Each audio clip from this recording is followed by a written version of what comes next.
ህዝብ ትግራይ ናይ ስልጣን ሸዋቶ ብዘይረዊ ሓይሊ ህወሓት ጅሆ ተታሕዙ ይሳቀሎ ክብል ውድብ ሳልሳይ ወያነ ትግራይ ሳወት ገሊጾም።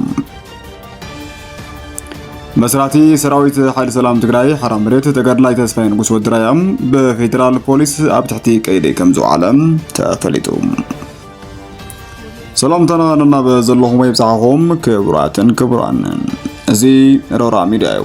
ኖ ትኩስ ሓበሬታ ዝዕለት ከም ዝፅሕፍና ለኩም ቀሪብና ኣለና። ካብ መባታ ክሳብ መወዳእታ መደብና ሓቢርኩምና ክትፀንሑ ብክብሪ ንዕድም። ሰናይ ምክትታል። ህዝቢ ትግራይ ናይ ስልጣን ሸዋቱ ብዘይረዊ ሓይሊ ህወሓት ጅሆ ተታሒዙ ይሳቀሎ ክብል ውድብ ሳልሳይ ወያነ ትግራይ ሳወት ገሊጹ። እቲ ውድብ ኣብ መግለፂኦም ኣብ ትግራይ ዝተረፉ ናይ ተቃውሞ ድምጻት ብምጥፋእ ትግራይ ናይ በይኑ ክገብር ዘይሓፈረ ህወሓት ህልውና ብዘይብሉ ቤት ምኽሪ ዝተፈላለዩ ውሳነታት ሕሊፉን ፕሬዚደንት መሪጹን ኣሎ። እዚ ማለት ፖለቲካዊ ምህዳር ትግራይ ምሉእ ብምሉእ ልኩት ተቢሉ ክዓጽዎ እዩ ክብል ከሲሶም።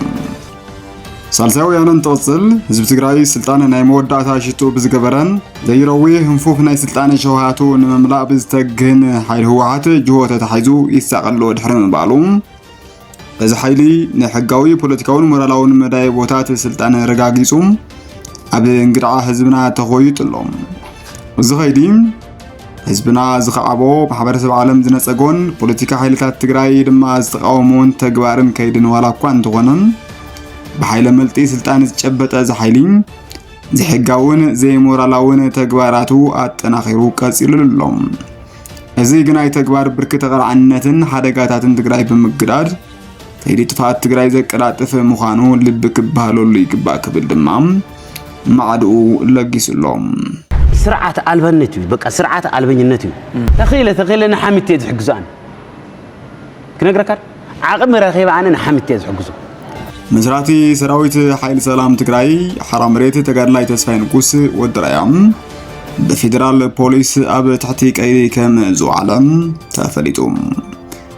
እቲ መናእሰይ ክውደቡ ቃልሲ ሓራ መሬት ክምስረት እምነ ኩርናዕ ዘንበረም ፖለቲካዊ ውድባት ኣብያተ ትምህርትን ሓገዝ ዘድልዮም ትካላትን ብተወፋይነት ይሕግዝ ዝነበረ ተጋድላይ ተስፋይ ንጉስ ወድራያም ድሕረቲ በተደጋጋሚ ኣብ ሚድያታት እናወፀን ብዙሓት ሰባት ትንክፍ ቃለ ምሕተት መሃቡ ትማሊ ረፋድ በፌደራል ፖሊስ ኣብ ትሕቲ ቀይዲ ከም ዝውዓለ ተገሊጹ። ዋላ እኳ ምክንያት መእሰሪኡ ብንጹር እንተዘይተገልጸ ኣብ ሓደ መእዘዚ ናቁጣ ኣዛዚ ፖሊስ ክፍለ ከተማ ከም ዝተኣሰረን ንጹር ምሕተት መስርሕ ዝተኸተለ ከም ዘይኮነን ተሓቢሩ። ክቡራትን ፍትዋትን ንሎሚ ዘዳለናልኩም ትሕዝቶም እቲ ከተከታተልዎ ጽናዕኹም ይመስል ነይሩ።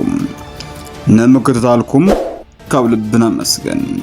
መደባትና ብቐጻልነት ክበጽሑኹም ላይክ፣ ሼር፣ ሰብስክራይብ ብምግባር ቤተሰብ ኩኑ። ሰላም።